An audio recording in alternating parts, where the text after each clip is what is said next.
शिवसेना पक्षप्रमुख श्री उद्धव ठाकरेंसाठी ही निवडणूक महत्त्वाची होती। उद्धव ठाकरे यांचे हे 5 खासदार महाराष्ट्रात जवळजवळ 1 ते 1.5 लाखांच्या फरकाने जिंकणार असा राजकीय विश्लेषकांनी अंदाज व्यक्त केला आहे। कोण आहेत ते खासदार बघूया।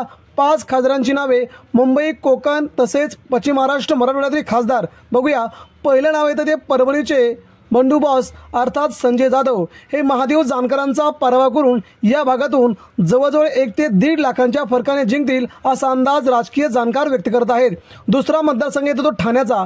ठाण्यामधून जे शिवसेनेचे ठाणे, या ठाण्यातून नरेश म्हस्केंना पराभूत करून या ठिकाणी शिवसेना उद्धव ठाकरेंचे राजन विचारे जवळजवळ 1,50,000च्या लीडने इथे बाजी मारतील असा अंदाज राजकीय लोक व्यक्त करत आहेत। त्यामुळे ही सीट उद्धव ठाकरेंकडे सहज जाईल असाही अंदाज सध्या व्यक्त केला जात आहे।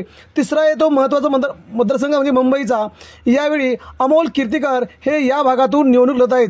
तरुण नेतृत्व म्हणून अमोल कीर्तीकर यांना मानलं जात आहे। या मतदारसंघात त्यांचा वर चष्मा आहे, इथे त्यांचा विजय होईल अशी शक्यता आहे। त्यानंतर धाराशिवचं नेतृत्व ओम राजे निंबाळकर हे यांची धाराशिव जिल्ह्यातून सर्वात मोठं कर्तृत्व आणि काम, दांडगा अनुभव यामुळे ओम राजे निंबाळकर, अर्चना पाटील यांच्यावरती जवळजवळ 1 ते 1.5 लाखांच्या फरकाने विजय मिळवतील असा अंदाज राजकीय जाणकार व्यक्त करत आहेत। पुढची आणि महत्त्वाची सीट म्हणजे अरविंद सावंत। मुंबई दक्षिणमधून अरविंद सावंतांचा विजय पक्का मानला जात आहे।